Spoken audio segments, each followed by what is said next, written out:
The NBA Finals start tonight. Denver Nuggets, Miami Heat. What a finals it's going to be. What can the Pacers learn from this? How these teams were built, how they play, the themes from their success in the postseason. We'll talk about all that today and more on the Locked On Pacers podcast. You are Locked On Pacers, your daily Indiana Pacers podcast, part of the Locked On Podcast Network, your team every day.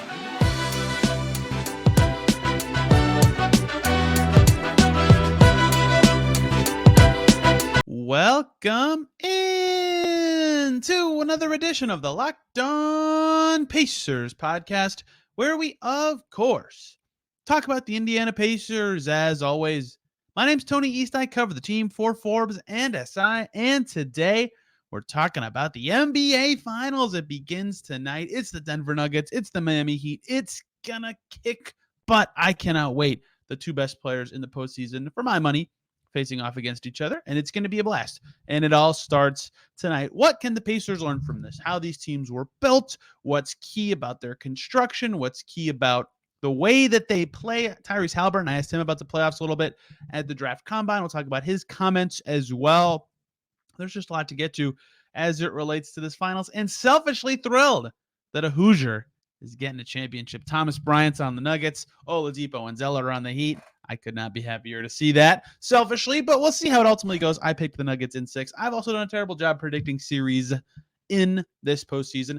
Let's start with how these teams were constructed, because there's a lot of interesting things. The Heat kind of break the traditional norm of team building, and yet they have a lot of things that they do that are talked about as common things. They just do them better. I actually want to start with them. What can the Pacers learn about how the Heat were built, or is there any themes in these two teams' constructions that Indiana could copy? You look at the Heat, and I would say the top level things they have done well.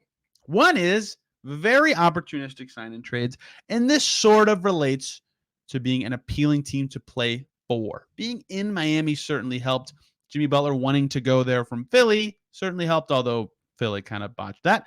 Kyle Lowry wanting to go there when leaving Toronto certainly helps, because in a sign and trade, the player has to want to go there still. But being in a position to utilize sign and trades to get two very good players is great. It's fantastic. You don't have to give up as much, right? They trade Josh Richardson, Mo Harkless, Hassan Whiteside, a first-round pick. You get Jimmy Butler. Oh, my gosh, that's great. But it's because they don't want to lose Jimmy Butler for nothing, right? The Raptors don't want to lose Lowry for nothing. They get Precious Achiuwa and Goran Dragic.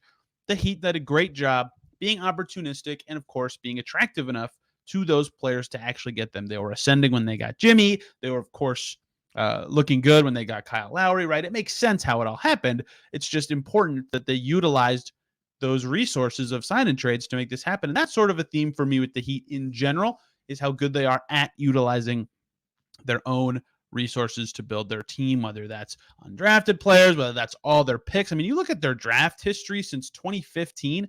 Have they wasted a pick? I mean, Justice Winslow, they end up flipping for like 3 good wings that helped them get to the finals in 2020. Hero, Bam, they traded Bull for some stuff, and I forget who, Nikola Jovic, we'll see, their most recent first-round pick. I'm sure he'll be an MVP candidate in a few years given their history. Like, they just nail these picks. They nail their fringe signings. They nail the opportunistic stuff of sign and trades. Like, they just built their team really methodically. I think the sign and trades are the high level thing to me because it got them their best players. But you point to their drafting. It is, of course, extremely solid, right? With all the players I just named, Hero and Bam, late lottery, Achiuwa 20th, Justice Winslow pretty late in the first round. Like, they just use all their assets perfectly. And then they get Kevin Love for nothing. They get Depot for basically nothing. Their timing of all those moves are great. And the undrafted core they have. I mean, look, every team wants to find good undrafted players, like Dwayne Washington, maybe the Pacers' best undrafted success of late. But I mean, the Heat just, it's unbelievable. Even look compared to Denver, how much they're getting out of this group. And this is the hardest to replicate thing, right? You can be opportunistic. You can be attractive to good players. You can make good sign and trades. It is impossible. Not impossible. The Heat did it, but it's very rare to just like, oh, we found 5 playoff rotation players that weren't considered top 60 guys in their class, right? The Heat are amazing at this, right? Max Strus, I just said his last name wrong. Max Strus, Gabe Vincent, Duncan Robinson, Haywood Highsmith, and Caleb Martin, all undrafted. Some of them starting with other teams, and the Heat recognizing their talent and scooping them up That's really hard to do and very impressive. So you look at the stuff the Heat do well. If you just kind of had to elevator pitch it, they use their assets extremely well, and their timing and opportunisticness, not a word, but you get what I'm saying, is so strong and such a weapon for them to build their team. Then you go to Denver, and I don't. I made that transition sound like the Nuggets are bad at team building. They're not. Tim Connelly's a great exec. Calvin Booth's really, really witty, but they did it a lot more traditionally. They picked Jokic 41. Obviously, that's not traditional. Getting an MVP that late in the draft is not traditional. But the traditional thing I mean is they drafted really well and then built around that, right? Jokic, of course, and then Murray and Michael Porter, of course, those strong picks. Now they have an identity set. We know Jokic is great. We're going to be this offensive team. Let's build out from there. They tried a lot of stuff, right? Gary Harris, if you'll remember, Paul Millsap, if you'll remember, Will Barton, Monty Morris. They had stuff that was good. They were good. They made the conference finals in the past. They had good players for years and years. They had interesting young talent, but never just like quite the right stuff. Like they went for Anunoby that one year when they traded back and ended up with Tyler Lydon. Like they have not had perfect steps. They have not had perfect drafting, but they've done pretty well finding the right vets and ones that kind of help them figure out what they needed around their core, right? Will Barton, pretty good, but you need a little bit more shooting maybe from that two guard spot, like a Gary Harris. But they needed a little bit more than Gary Harris. And oh, look, KCP is the perfect fit. Perfect fit. Paul Millsap was good for them, but they needed a little more, a lot more defense at the 4 spot. Hey, look, Aaron Gordon's available. Another perfect fit, right? And it's not that their old veterans were bad. It's that they learned what they needed from the position. They need a little bit more of this or that. And that's something the Pacers can learn from. From the Heat perspective, there's a lot of stuff, but that's something the Pacers can learn from is like, you don't have to nail all of the positions that for the next great Pacers team right this second. Like if they get a 4 and that player's good, but not great, they can still figure out what the perfect 4 for their team construction is. And I think that is equally valuable to getting good players on your team, potentially, assuming you get the right player in the future. But just slowly adding stuff was good. Monty Morris, another example of this. They're still kind of in need of the right backup 5, but they've kind of found some ways to get away with backup center minutes that aren't necessarily huge. They tried DeAndre Jordan. They tried Thomas Bryant. They tried much more serious and better candidates in past seasons. It seems like they should just be doing Zeke Naji, but whatever. They don't need backup centers right now in the playoffs, so who cares? Either way, that is something they've done well, is once they got their identity, they built out very well from the beginning of that to the end. And I think that is noble and impressive and kind of hard to do. So credit to the Nuggets for finding the right vets, getting everybody in the right seats on the bus after, your Millsaps, your Gary Harris's, your Will Bartons were good, but not perfect. So all of this to say, as I slowly describe two exceedingly different team builds, there is no one path to do it. There are better things, like they both drafted well and got really good players in the draft, and that helps you build out from there. But there's not a best path. There's just finding the talent, finding your Jimmy Butler, finding your Jokic, whatever, finding your top end talent, establishing that you have that. Build an identity from that. For the Nuggets, it was shooting and defense. Well, they didn't shoot well in the regular season this year. For the Nuggets, it was having the best offensive player on the planet and playing off of him, and then go from there. And so for the Pacers, you could say that they are finding the talent and building the identity. They're at the beginning parts of this, but if you're just looking at the high level themes, the Pacers are kind of on the path, right? Now it's about I think they need a little more talent. I think everybody knows that, but once they have it, which they could have it in a month from now, it's June now. Can you believe that? Building an identity from the talent that they have that with Halliburton, but what other guys can they get in that are good and help accentuate that? And then surrounding whoever those players are with the right pieces. It's not an overnight thing. It's a couple-year process, but that is key to me. And so for the Pacers, the questions are, if you want to look at these rosters and just kind of big picture it, who is there? Whatever. Kyle Lowry. I mean, Lowry has not been with the Heat. Won it, but he's been good. He's not even starting, and he's been good. Who is there? Kyle Lowry. Who's there?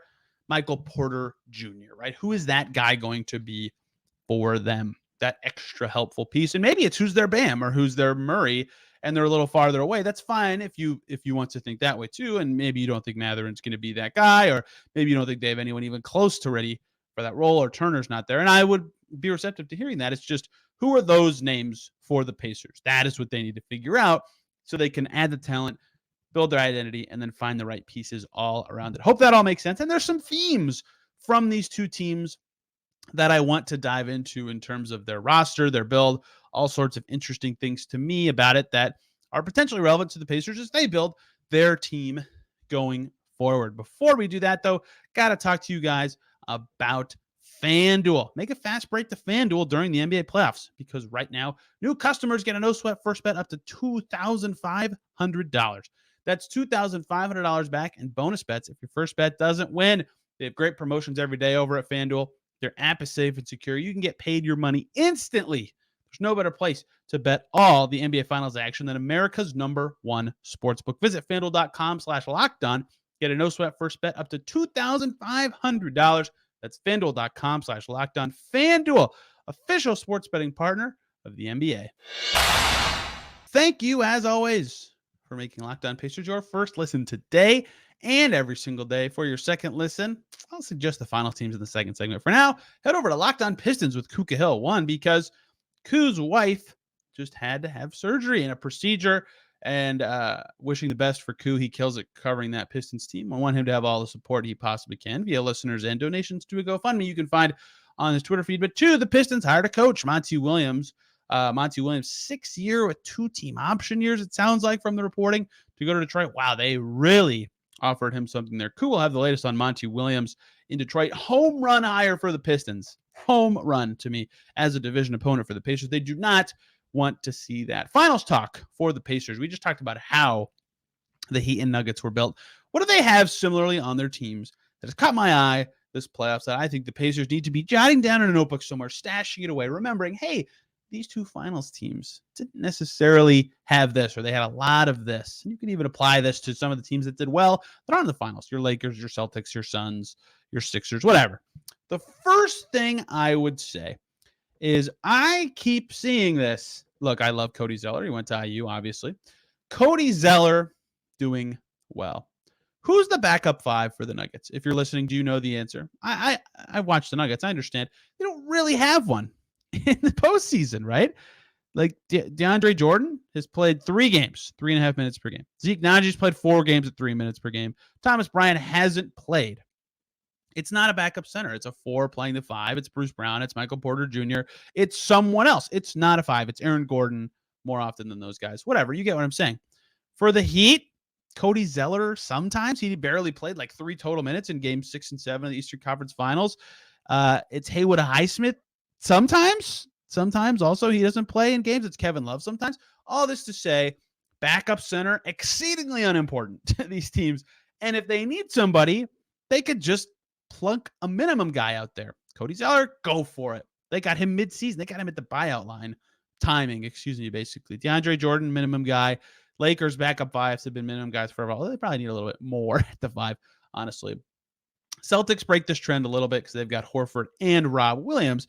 But in general, you don't need a lot of force at that spot. Now, granted, these teams have excellent starting centers. So they don't need to scrap and claw for a lot of minutes at those spots. I think that's important to know. But if you have a 5 who could just set good screens and move around on defense, that might be enough, especially if they can execute your scheme. Like Zach Lowe's talking about this in the low post. All he wanted to see from the Heat is like 2 good plays from one of Zeller or Highsmith, and that would be good enough for the Heat because they can play Bam the rest of the game. Like you don't need that much from the backup 5 spot, especially if your starter is really good. Horford being old kind of influences what the Celtics do. They tried Blake Griffin earlier this playoffs, right? Kind of same deal there.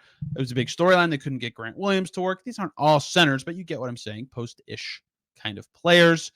The Lakers AD was every other game. That's why center became important for them. I'm talking too much about this, but backup center, yeah, it's important that the player plays well in that role, but it's not like these teams have invested heavy resources into it, and it's not like there aren't other ways to get around it. It's not like you have to prioritize this position. The Pacers currently have 3 backup centers, all of whom seem like they need a little bit more than what they're getting. This isn't to say the Pacers should just give up on any of Tice Jackson or Smith. This is just to say the importance of that player come playoff time might be less than it seems right now. Now, if any of them can pop and explode and become, your Robert Williams, for example, or someone else, who the Suns were getting a lot of Jock Landale success, right? Whatever. You could point to a number of things. Yeah, it's not to say that backup center is unimportant. Any of those players playing well would be significant for the Pacers. Daniel Tice himself was significant for a finals team 2 years ago. But I have been noticing that there's less backup center investment, especially from these two teams, and I want to note that and jot it down and remember it going forward. Look, the wings thing has been talked about a lot, but it's important for the Pacers to note exactly what's going on the wing for both of these finals teams. They just have bodies on bodies on bodies. It's like every sub who comes in for every team that made it far in the postseason was a forward. I mean, we just talked about forwards playing center for the Nuggets as their backup five instead of Jokic, right? And so you look at these teams on the wing rotation. The Heat, Duncan Robinson, Max Strus, Caleb Martin, right? Jimmy Butler. And I accidentally typed Gabe Vincent. That's not who I meant to type, but they have wings on wings on wings. They had Depot, they had Hero. They're both hurt, and they're still getting enough from their wing spots, right? They just have wings on wings on wings to throw out there when they make a sub. Here comes Caleb Martin. No, he's really good. That's frightening. Here comes Duncan Robinson, who they somehow pull off the scrap heap and make it look amazing every postseason. Like they just have wings. And it's known that size of player is important. The Pacers know it. They've said it on the record. They need forwards. They need wing depth. But just seeing what comes in for these teams every game, the subs for the Heat being Duncan Robinson, Kyle Lowry, Haywood Highsmith, Cody Zeller, whatever, size on the wing specifically is important. Denver, hey, same thing. Murray's going to play 40 minutes. Jokic is going to play 40 minutes. Their 8-minute backups aren't wings. The rest of their team can all kind of play the wing or the forward spots. Aaron Gordon, Michael Porter, KCP, Bruce Brown, Jeff Green, Christian Brown. I mean, they just have wing-sized bodies to throw out there. And I think that is important. It's not even that player has to play amazing. They're just the right size to allow for scheme versatility or to disrupt something or just to keep your not have your team be size disadvantaged, whether that's on the glass or to get overrun defensively, whatever. There's a million ways to look at the value of wings from a zoomed out perspective, but there's just so many. They just have a lot. It was clearly a priority for these teams to get them. The Nuggets went into attacks to get Bruce Brown. He's been awesome for them. In fact, he's a free agent this summer. Pacers should maybe consider that one, excuse me. But in general, this is a theme for good teams. Look at the players the Suns changed to when they all of a sudden started winning in the postseason. Their big rotation change was like, okay, we got to stop getting cute with this. Just throw the wings in as our bench. Torrey Craig, TJ Warren, Terrence Ross, go. We can't mess around with these guards anymore. We can't mess around with these bigs anymore. We don't know what the deal with Biyombo is. Who cares? Let's get the wings in there. Okogie, you're playing a little more. Torrey Craig, TJ Warren, Terrence Ross, they're playing more, right? The Celtics have wings on wings on wings, and they don't have as much depth to like be creative rotationally, I would say. But in general, they always have big wing-sized guys on the floor.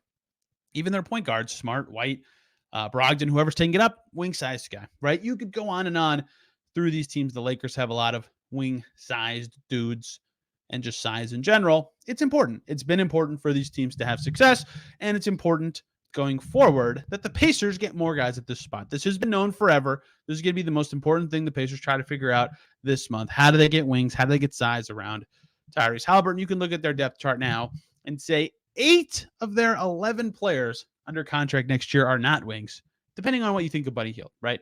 Halliburton, Nembhard, McConnell, Hield, Mathurin, guards, right? Turner, Smith, Jackson, Tice, bigs. That's 8 of their 12 players under contract. Nesmith, Duarte, Jordan Nwora.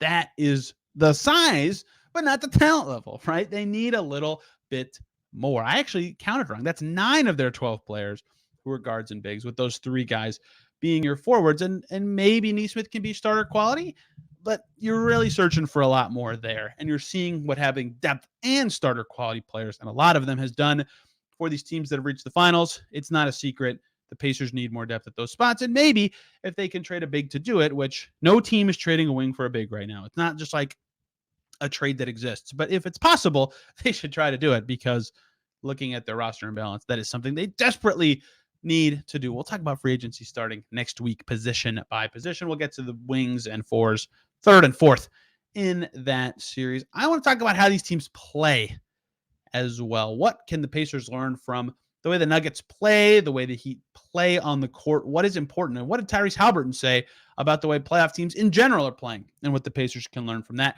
Let's close out with today's show, because I thought Halliburton's comments were very interesting. Thank you, as always, for making Locked On Pacers your first listen today and every single day. For your second listen, like I mentioned earlier, hop on over to Locked On Nuggets or Locked On Heat for the official finals previews. Locked On NBA did one as well with Pat the Designer and Nick Angstad to hear everything you want to know ahead of the NBA finals. Man, is this going to be a good series, I think. Two really smart tactical teams. Spoelstra's a genius. Jokic is a genius. It's going to be an absolute blast. How do these teams play? What are they doing so well in the postseason to beat teams? It's a 1 seed and an 8 seed. Unique things going on here. Well, to talk about that at first, I'm going to talk about talking to Tyrese Haliburton. We saw him at the draft lottery, and there were questions about being on stage and the lottery and all that, the experience for the stories. But I also wanted to ask him about other stuff, right? Dustin DePerac was asking him about his vacation with Buddy Hield, which was funny. Scott asked him a lot about, you weren't at the 2020 draft. What was this experience, or the lottery, excuse me, because there wasn't one because of COVID. What was this experience like for you? All that kind of stuff. And we were all asking other questions about those things. But one thing I wanted to know about was the postseason. What is he watching in the postseason? What is he kind of learning?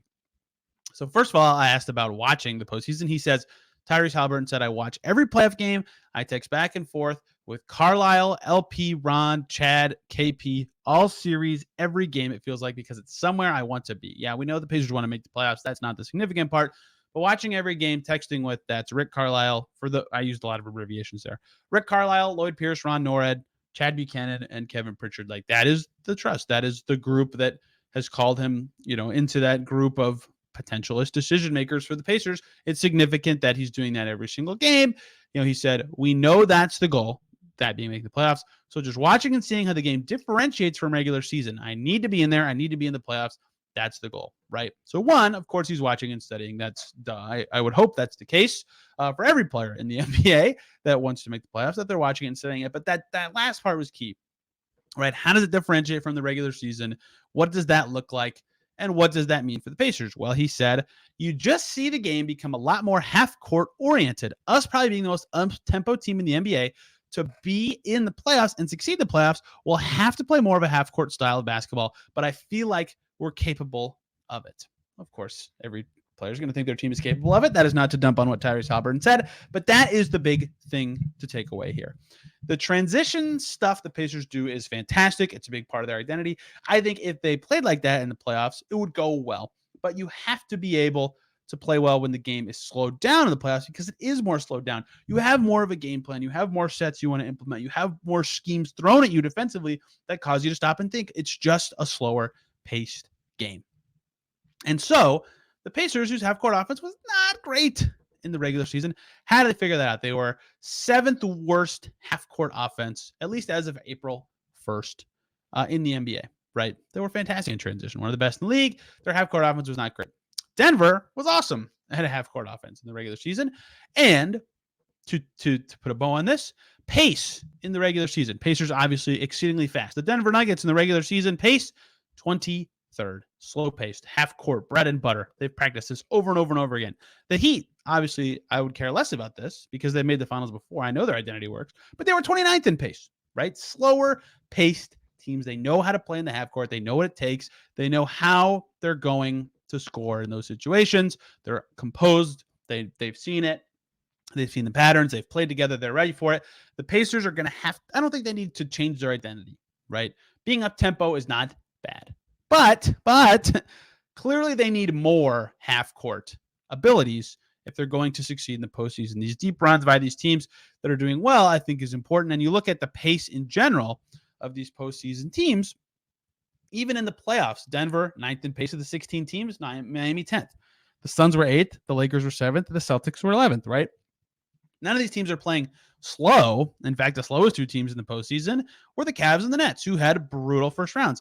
The fastest two teams in the playoffs were the Kings and the Bucks, who also lost in the first round. The extremes are bad, but finding the right balance, having enough half court to go with your transition play is really important. And I think that has been shown by these teams, shown by what Haliburton was talking about, and in general is something the Pacers need to note is like, yes, maybe one season more of just getting by with your transition play is fine, but at some point you're going to have to be a much better half-court team if you want to have lots of success in the postseason. I thought that was good comments from Haliburton, and of course, important to note here.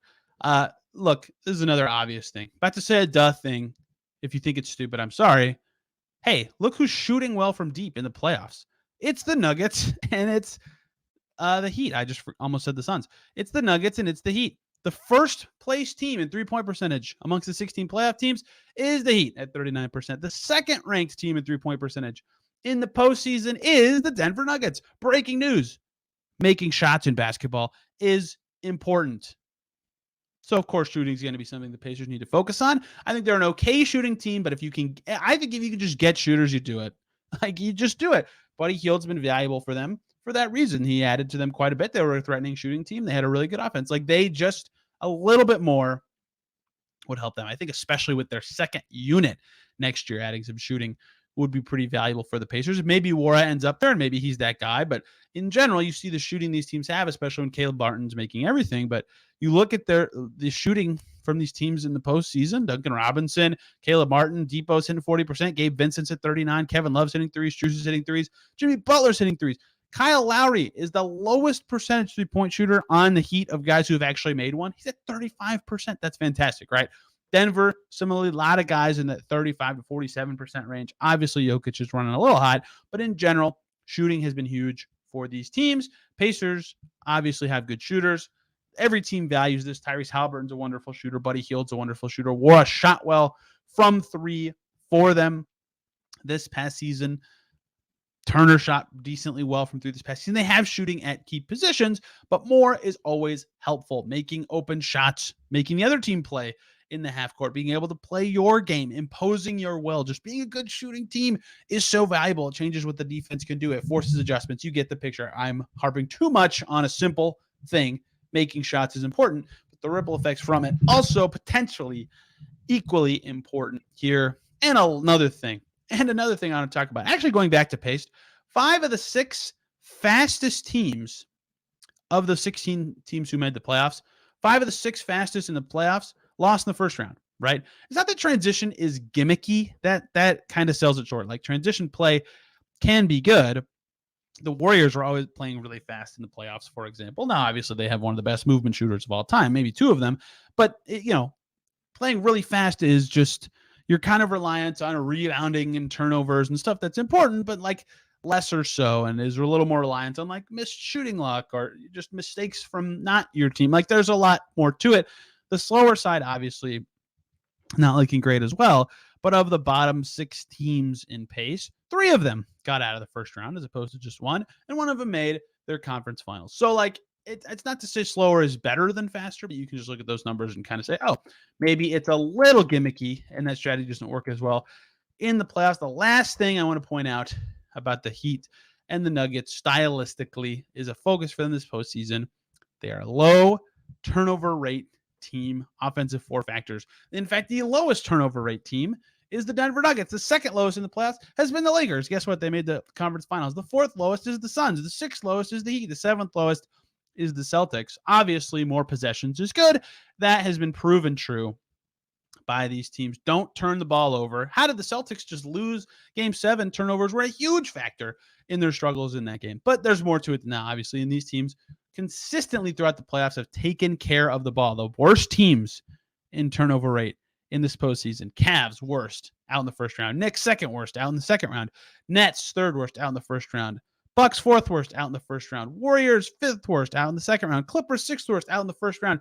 Timberwolves, 7th worst, out in the first round. You get the gist.